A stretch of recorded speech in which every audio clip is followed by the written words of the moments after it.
Assalamualaikum warahmatullahi wabarakatuh. Sebelumnya saya mengucapkan terima kasih kepada Ibu Dr. Indah Listianingrum MSI selaku dosen pemangku mata kuliah pengantar pembangunan sosial.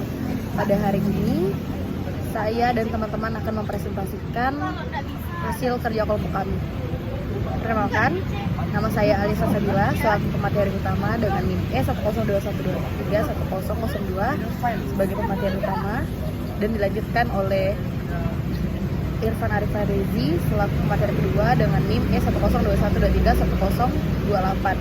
Dilanjutkan dengan materi ketiga yaitu Hadi Nugroho Wicaksono dengan NIM E1021231030, dan materi yang terakhir dilanjutkan oleh DN Yahma Putra Srejo S dengan NIM E1021231031. Pada kesempatan hari ini saya akan membahas mengenai investasi dalam keterampilan dan pengetahuan peran sumber daya manusia.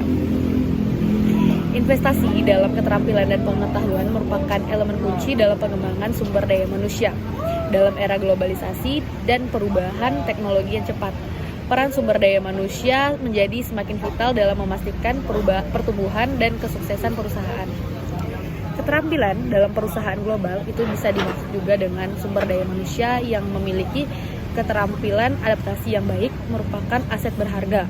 Investasi dalam pelatihan, pendidikan lanjutan, dan pengembangan profesional mendorong karyawan untuk menyesuaikan diri dengan perubahan pasar dan teknologi. Selanjutnya, presentasi akan saya lanjutkan ke Irfan Arif Farezi. Saya Irfan Arif Farezi dengan NIM E1021231028 akan menjelaskan tentang manfaat investasi dalam keterampilan.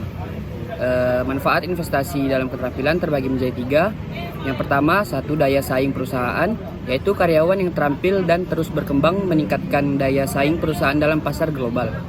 Dan yang kedua, ada inovasi, di mana inovasi itu keterampilan baru untuk mendorong inovasi dan ide-ide kreatif yang menguntungkan pertumbuhan perusahaan. Dan yang ketiga, ada produktivitas, yaitu di mana karyawan yang terampil cenderung lebih produktif dan menghasilkan efisiensi dan kualitas kinerja yang tinggi bagi perusahaan. Lalu selanjutnya ada pengetahuan dan keterampilan yang dicari, yaitu investasi dalam sumber daya manusia harus berfokus pada pengetahuan dan keterampilan yang relevan dan tren industri dan teknologi terkini.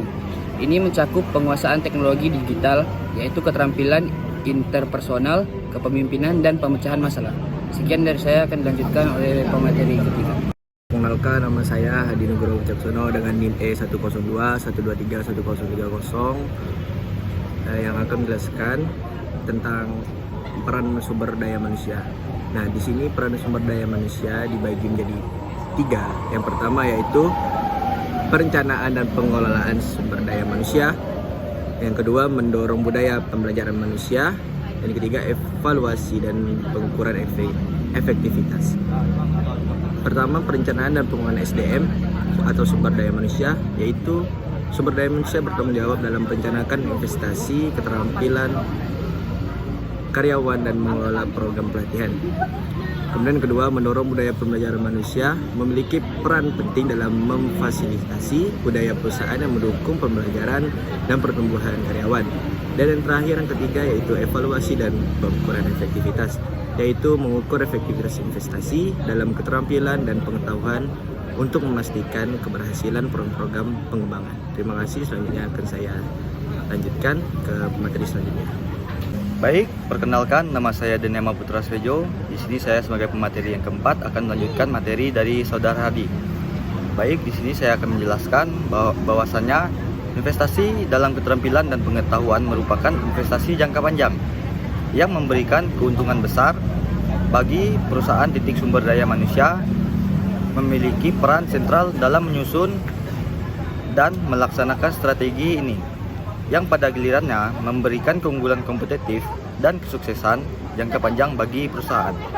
Sekian dari saya ucapkan terima kasih. Sekian presentasi dari kelompok kami, kurang lebihnya saya mohon maaf. Terima kasih, Bu. Terima kasih.